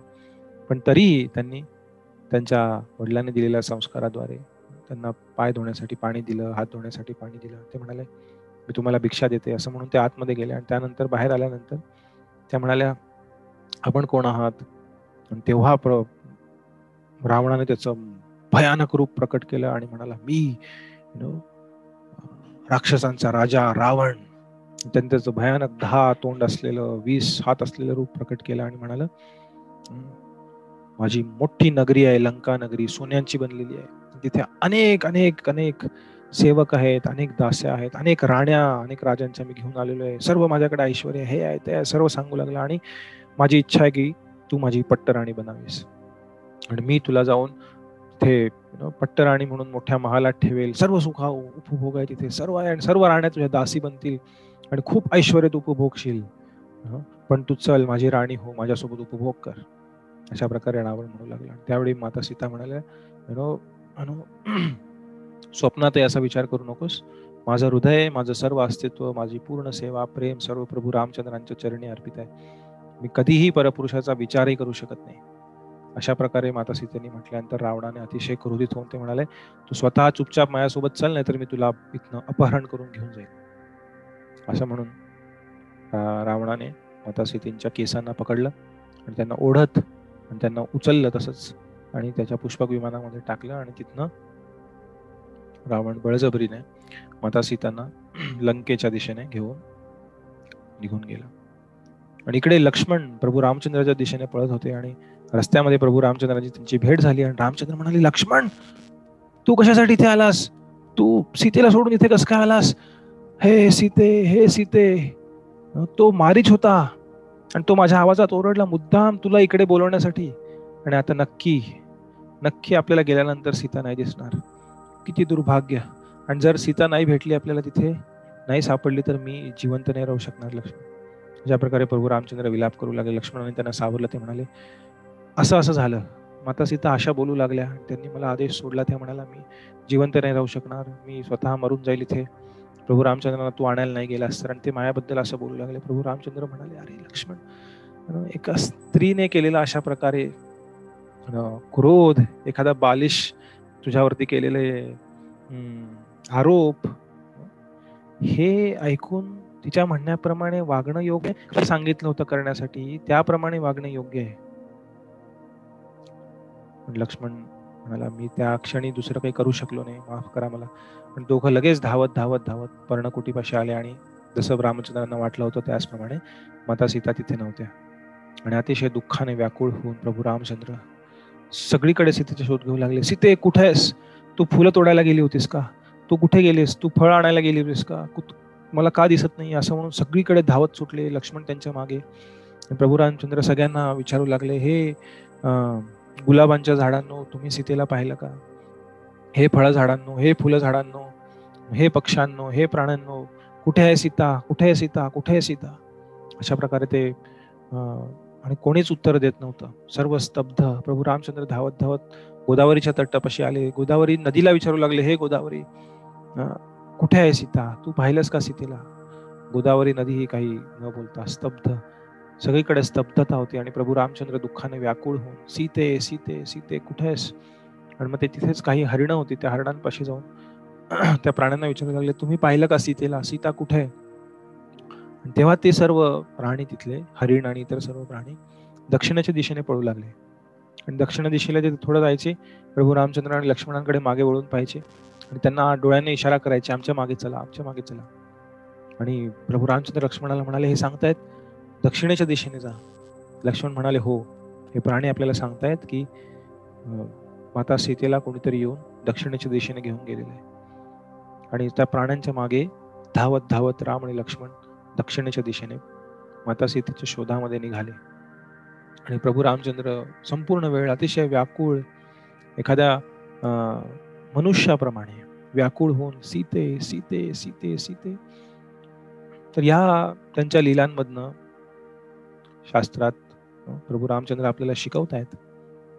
आचार्य यांचं वर्णन करतात. श्रील प्रभुपाद श्रीमद भागवतामध्ये 9व्या स्कंधात वर्णन करतात की प्रभू रामचंद्र त्यांच्या अशा लीलांद्वारे आपल्याला 2 स्तरांवरनं शिक्षा देत आहेत, 2 स्तरांवरनं शिकवण देत आहेत. भौतिक स्तरावरती श्रील प्रभुपाद लिहितात की एका स्त्रीप्रती अत्यंत आसक्त असलेल्या व्यक्तीचं काय जीवनामध्ये हाल होतात हे प्रभू रामचंद्र त्यांच्या वर्तनाद्वारे आपल्याला दाखवत आहेत. हे भौतिक स्तरावरती, भौतिक संकल्पनेमध्ये जीवन जगणाऱ्या एखाद्या मनुष्यासाठी. पण आध्यात्मिक स्तरावरती प्रभू रामचंद्र ही शिकवण देत आहेत की कशा प्रकारे त्यांच्या प्रेमी भक्तांपासनं, त्यांच्या शक्तीपासनं, त्यांच्या ज्या पत्नी आहेत, त्यांची जी शक्ती आहे त्यांच्यापासून वेगळं झाल्यानंतर त्यांचे जे दिव्य प्रेम आहे, जे विरहामध्ये त्याचा अनुभव होतो, ज्याला विप्रलंभ भाव म्हणतात. संभोग आणि विप्रलंभ एकत्र येणे आणि त्यातनं विरह होणे, त्या विरहामध्ये ते प्रेम सर्वात जास्त प्रकट होतं. कारण जेव्हा तो व्यक्ती तुमच्या समोर असतो, हे आध्यात्मिक स्तरावरती, भौतिक स्तरावरती ही चर्चा नाही आहे. जेव्हा भगवंत आणि त्यांचे भक्त, जसं वृंदावनातील गोपी, त्यांच्यासमोर भगवान श्रीकृष्ण स्वतः प्रकट तेव्हा समोर दिसतात. पण जेव्हा विरहामध्ये श्रीकृष्ण वृंदावन सोडून गेले, तेव्हा संपूर्ण दिशेला, सर्व गोपींना फक्त भगवान श्रीकृष्ण दिसत होते. आणि ते आध्यात्मिक प्रेम असल्यामुळे, ते आत्म्याच्या स्तरावर असल्यामुळे, त्या विरह भावनेमधल्या प्रेमामध्ये एक दिव्य आनंद तिथे प्रकट होतो, जो इथे प्रभू रामचंद्रांच्या हृदयामध्ये प्रकट होता. विरहामधला जो दिव्य आनंद आहे, जो दिव्य प्रेम आहे, त्याचा अनुभव प्रभू रामचंद्र इथं करत होते माता सीतेच्या विरहामध्ये. ह्याच्या आधी एक कथा येते, ती म्हणजे जेव्हा खर आणि दूषण यांचा वध केला प्रभू श्री रामचंद्रांनी, यांना मारून टाकलं, तेव्हा परत आल्यानंतर पर्णकुटीमध्ये, नाशिकमध्ये प्रभू रामचंद्र माता सीतेला म्हणाले की ह्या पुढं अनेक राक्षस येणार आहेत अशा प्रकारचे, आणि खूप महाभयानक परिस्थिती आहे, त्यामुळं तू आमच्या सोबत असणं खूप धोकादायक आहे. आता 1च वर्ष वनवासाचं राहिलेलं आहे, त्यामुळं आपण तुझ्या सुरक्षिततेसाठी एक इथे कार्य करू. तेव्हा लक्ष्मण तिथे नव्हते. लक्ष्मण फळं आणि फुलं आणण्यासाठी वनामध्ये गेले होते. तेव्हा प्रभू रामचंद्रांनी नाशिकमध्ये पंचवटीपासून दूर एक अग्नितीर्थ म्हणून जागा आहे, त्या अग्नितीर्थ ठिकाणी ते माता सीतेला घेऊन गेले. आणि तिथे त्यांनी अग्निदेवांना पाचारण केलं. अग्निदेव तिथे प्रकट झाले. भगवान विष्णू चतुर्भुज रूपात तिथे प्रकट होते, जे भगवान प्रभू रामचंद्रांचेच विस्तारित स्वरूप आहेत. भगवान शिवजी तिथे प्रकट झालेले. आणि या सर्वांच्या उपस्थितीमध्ये प्रभू रामचंद्रांनी माता सीतेला अग्निदेवांकडे सुपूर्त केला आणि म्हणाले, तुम्ही यांचं संरक्षण करा 1 वर्षासाठी, आमचा वनवास संपेपर्यंत तुम्ही तुमच्या सोबत माता सीतांना ठेवा. आणि त्यावेळी अग्निदेवांच्या सुरक्षिततेखाली माता सीतेंना देऊन प्रभू रामचंद्रांनी त्यांच्या इच्छेद्वारे तिथे एक माता सीतांचं एक प्रतिरूप तयार केलं, ज्याला माया सीता म्हणतात. त्याचे विस्तृत वर्णन कूर्म पुराणामध्ये करण्यात आलेले, जे चैतन्य महाप्रभूंनी सुद्धा त्या एका कूर्म ब्राह्मण जो होता दक्षिणेत त्याला दाखवलं, जेव्हा तो विलाप करत होता की हे माझ्या मातेचं अपहरण केलं रावणाने. खूप दुःखी होता, त्याने उपवास चालू केला, काही खायला तो तयार नव्हता. तेव्हा श्री चैतन्य महाप्रभू त्यांच्या दक्षिण यात्रेमध्ये कूर्म पुराणातला हा उल्लेख त्याला दाखवला की अशा प्रकारे प्रभू रामचंद्रांनी अग्निदेवांकडे माता सीतेला सुपूर्त केलं. आणि नंतर जेव्हा अग्निपरीक्षा झाली तेव्हा जी माया सीता आहे त्या अग्नीत प्रवेश केला आणि अग्निदेवाद्वारे परत मूळ सीतेला प्रभू रामचंद्रांकडे सुपूर्त करण्यात आलं. तर अशा प्रकारे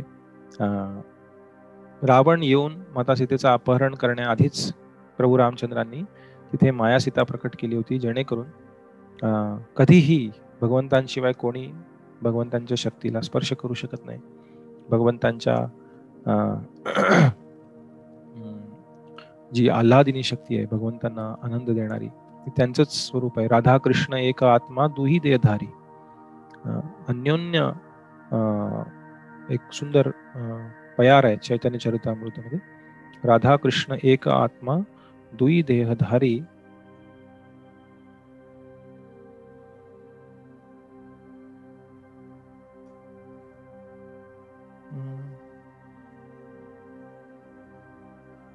राधा कृष्ण एक आत्मा दुई देहधारी, अन्योन्य विलास रस आस्वादन करी. तर राधा कृष्ण, सीताराम, लक्ष्मी नारायण, तर एक आत्मा, एकच व्यक्ती भगवंत त्यांच्या शक्तीद्वारे विस्तारित रूपात प्रकट झालेले आध्यात्मिक स्वरूपामध्ये, जेणेकरून त्या दिव्य आनंदाचा रसास्वाद ते करू शकतील आणि जेणेकरून आपल्यासारख्या बद्ध जीवांना त्यांचं शरण घेण्यासाठी त्यांच्या शक्तीद्वारे त्यांच्या चरणकमलांचा आश्रय आपण घेऊ शकतो. तर अशा प्रकारे प्रभू रामचंद्रांनी माता सीतेला अग्निदेवांकडे सुपूर्त केलं आणि माया सीतेचं अपहरण रावणाने केलं आणि प्रभू रामचंद्र अतिशय विव्हळ अशा मनस्थितीमध्ये सीतेला शोधत शोधत लक्ष्मणासोबत दक्षिण दिशेला त्यांनी यात्रा करण्यास प्रारंभ केला. हरे कृष्ण. आपल्या सर्वांचे मनपूर्वक धन्यवाद. आपण आज इथे थांबूया आणि त्यानंतर आपण पुढच्या सत्रामध्ये उद्या पुढच्या लीलांची चर्चा करू. कशा प्रकारे पुढे प्रभू रामचंद्र त्यांची भेट जटायू सोबत होईल, त्यानंतर किष्किंधा क्षेत्रामध्ये जाऊन सुग्रीवासोबत त्यांची मैत्री आदी गोष्टींची चर्चा, आदी लीलांची चर्चा आपण उद्याच्या सत्रामध्ये रात्री 8 वाजता करू. आपल्या सर्वांचे खूप खूप धन्यवाद. सीताराम लक्ष्मण हनुमान की जय. वाल्मिकी मुनी की जय. श्रील प्रभुपाद की जय. कोण बोलतो? काही प्रश्न आहे अजून कोणाला? प्रभुजी हरे कृष्ण. प्रभुजी हरे कृष्ण. प्रभुजी, मरीच राक्षसाचा श्रीरामांकडून जो वध झाला, तर कसं की भगवंताकडून ज्यांचा ज्यांचा वध होतोय, कृष्णांकडून ज्याचा ज्याचा वध झाला, ज्या ज्या राक्षसांचा, त्यांना मुक्तीच मिळाली. आणि मग त्या बाबतीत मरीचाच्या बाबतीत काय झालंय? त्यांना मुक्ती मिळाली की काय नरकात गेले? नाही, ज्या राक्षसांचा भगवंतांद्वारे वध होतो त्यांना मुक्ती मिळते, हे शास्त्र वाक्य आहे, ते खरं आहे. कारण जेव्हा भगवंतांद्वारे वध होतो तेव्हा त्या वधाद्वारे त्यांची सर्व पापं धुतली जातात. सर्व पापांचं शिक्षा त्यांना त्या वधाद्वारे मिळते आणि सर्व कर्मातनं मुक्त होऊन त्यांना मुक्ती मिळते. पण ही मुक्ती म्हणजे भगवंतांच्या धामात त्यांना जायलाच मिळतं, हे हे काय म्हणता येईल त्याला, ह्याची शाश्वती नाही आहे. काही वेळा तसं झालेलं आहे. कुरुक्षेत्राच्या युद्धात तसं झालेलं आहे, कारण भगवान श्रीकृष्णांच्या स्वतःच्या उपस्थितीत सर्व लोक वैकुंठ लोकाला परत गेले भगवान श्रीकृष्णांच्या दर्शनाने शुद्ध होऊन. पण अनेक ठिकाणी वर्णन आहे भगवान श्रीकृष्णांद्वारे मारलेल्या असुरांचं सुद्धा, आघासुर म्हणा किंवा इतर सर्व असुर, ज्यांना मुक्ती मिळाली, पण ती मुक्ती सायुज्य मुक्ती होती. 5 मुक्तींपैकी सायुज्य मुक्ती म्हणजे जी ब्रह्मज्योती आहे, ते 3 स्तर आपण भगवद्गीतेच्या सत्रांमध्ये चर्चा केली. ब्रह्म, परमात्मा, भगवान, परमसत्याच्या साक्षात्काराचे 3 स्तर आहेत. भगवान स्तर हा सर्वश्रेष्ठ, जिथे व्यक्ती भगवंतांच्या सेवेसाठी आध्यात्मिक जगतामध्ये वैकुंठ लोक, साकेत धाम, अयोध्या किंवा वृंदावन, गोलोक वृंदावन या भौतिक जगात, आध्यात्मिक जगतात जातो, भौतिक जगत सोडून या वेगवेगळ्या धामांमध्ये त्याच्या भक्तीनुसार, त्याच्या वेगवेगळ्या प्रेमानुसार. आणि परमात्मा साक्षात्कारातला जो योगी आहे त्याला हृदयात परमात्म्यांचं दर्शन होतं, आणि जर त्या परमात्म्यांप्रती सेवाभाव जागृत झाला तर तोही योगी वैकुंठ धामाला परत जाऊ शकतो चतुर्भुज भगवंतांच्या सेवेमध्ये. पण अशा प्रकारे जो राक्षस आहे ज्याचा वध केला तो भगवंतांद्वारे, तो राक्षस ब्रह्मज्योती मध्ये सायुज्य मुक्ती प्राप्त करतो, जिथे वैकुंठ धामातनं जो प्रकाश येतोय त्या ब्रह्मज्योतीमध्ये मुक्त होतो, पण तिथे लटकून राहतो. म्हणजे न्यूट्रल, पॉझिटिव्ह नाही. पॉझिटिव्ह म्हणजे आध्यात्मिक धामात प्रवेश करणे, वैकुंठवासी. आम्ही वैकुंठवासी आलो याची कारणासी, तुकाराम महाराज म्हणतात. तो पॉझिटिव्ह झाला. निगेटिव्ह म्हणजे भौतिक जगत. आणि ब्रह्मज्योती इज लाईक न्यूट्रल, जिथे त्यांच्या हृदयात अजून भगवंतांप्रती प्रेम, त्यांच्याप्रती सेवाभाव जागृत झालेला नाहीये. जरी कर्मबंधनातनं मुक्त झाले तरी ते न्यूट्रल झाले, झिरोवरती आलेत. ते अजून पॉझिटिव्ह प्रेम भाव, सेवाभाव भगवंतांचा प्राप्त नाही झाला, जो फक्त शुद्ध भक्ताच्या कृपेने भक्तीद्वारे प्राप्त होऊ शकतो. आणि त्या ब्रह्मज्योतीमध्ये लटकून तिथनं निराश होऊन अनेक वेळा हे सर्व मुक्त जीव परत भौतिक जगतात येतात, पण ते निर्मळ रूपात येतात. त्यांच्या मनात जी राक्षसी भाव होता पूर्वीचा तो नसणार. मग नंतर भगवंतांच्या भक्तांच्या कृपेने भक्ती स्वीकार करून अशा जीवांचा उद्धार होऊ शकतो. त्यामुळे मारीचाचं एक्झॅक्ट काय झालं ते डिटेल पाहावं लागेल, पण मला एक्झॅक्ट माहिती नाही, त्याच्याबद्दल तर्क करण्यात अर्थ नाही. शास्त्रांमध्ये जे सांगितले ते आपण स्वीकार करतो. पण जनरली जेव्हा राक्षसांचा वध होतो तेव्हा काही वेळा त्यांना भगवत धामाला परत पाठवलं जातं. जसं पूतना राक्षसीचा वध केला जेव्हा भगवान श्रीकृष्णाने, तेव्हा खूप सुंदर श्लोक आहे श्रीमद भागवतामध्ये. अहो बकीयम स्तनकालकूटम जिघाम सयापाययदप्य साध्वी लेभे गतिम धात्री उचिताम ततोन्यम कम वा दयालुम शरणम व्रजेम. अहो बकीयम, ही बकी होती, बकासुराची बहीण. स्तनकालकूटम, स्तनावरती खूप भयानक कालकूट विष लावून आली होती. जिघाम सया अपाययत, भगवंतांना पाजलं तिने तिथे स्तन. अपि असाध्वी, जरी असाध्वी होती, दुष्ट हेतूने आली होती. लेभे गतिम धात्री उचिताम ततोन्यम, भगवंतांनी पूतनेला आध्यात्मिक जगतामध्ये त्यांच्या धात्री रूपात, एका दासीच्या रूपात, माते समान, मातेच्या बरोबरचं स्थान एका दासीचं, एका धात्रीचं ते दिलं. लेभे गतिम धात्री उचिताम ततोन्यम कमवा दयालुम शरणम व्रजेम. यांच्याहून दयाळू कोण आहे, जे त्यांना मारण्यासाठी आलेल्या त्या पूतनेला एका दासीचं रूप, धात्रीचं रूप, म्हणजे जी संगोपन करणारी आहे अशा व्यक्तीचं रूप तिने भगवंतांना आध्यात्मिक जगतात स्थान दिलं. त्याचं वर्णन आचार्य करतात की जरी पूतना विष लावून भगवंतांना मारायला आली होती, तरी तिच्या हृदयात एक भाव होता सेवेचा, की मी ह्याला दूध पाजेन या मुलाला, आणि दूध पाजून मग नंतर त्यांना विष घेईन. भगवंताने तो सेवेचा छोटासा जो भाव होता पूतनेचा, त्याला एवढं मोठं करून पाहतात भगवंत त्यांच्या कृपाळू दयाळू वृत्तीने, की त्या भक्ताच्या सेवेचाही स्वीकार करतात. तर अशा प्रकारे प्रत्येक राक्षसाला त्याच्या मनोवृत्तीनुसार, त्याच्या परिस्थितीनुसार वेगवेगळी मुक्ती प्राप्त होते. पण सर्वांनाच भगवत धामात जायला मिळतं असं नाही. पण बऱ्याच वेळा आपल्या खूप ब्लॅक अँड व्हाईट कन्सेप्ट असतात. असं नाही तर असं, भगवंत कधीच अशा दृष्टीने पाहत नाहीत कुठल्याच गोष्टीकडे, एकतर ब्लॅक किंवा व्हाईट नाही, मोठी ग्रे स्केल आहे मध्ये, खूप मोठा शेड आहेत मध्ये, आणि भगवंत नेहमी अशा शेडने पाहतात. आपल्या दृष्टिकोनात भौतिक जगतात राहिल्यामुळे असे बसलं, चूक का बरोबर सांगा मला, हे चूक का हे बरोबर नाही. भगवंत कधीच असं चूक का बरोबर या दृष्टिकोनातनं कधीच पाहत नाहीत. भगवंत सारासार त्या गोष्टीचा विचार करून त्या राक्षसाच्या किंवा त्या व्यक्तीच्या हृदयामधले भाव, त्यांची परिस्थिती आणि त्यांचे अनेक जन्म जे आपल्याला माहिती नाही, काही आपण काही क्षणिक गोष्टींवरून एखाद्या वस्तूचा किंवा एखाद्या परिस्थितीचा, एखाद्या व्यक्तीचा न्यायनिवाडा करून टाकतो आपल्या मनामध्ये, ह्याने असं का केलं, ह्याने असं. भगवंत संपूर्ण ज्ञानी आहेत, त्यांना भविष्य भूत वर्तमान सर्वांचं ज्ञान आहे. ते त्याच्या आधीचं सर्व काही जाणतात, त्याच्या मनात काय ते जाणतात, त्याची परिस्थिती जाणतात, आणि त्याद्वारे भगवंत आदान प्रदान करतात प्रत्येक जीवासोबत. ठीक आहे.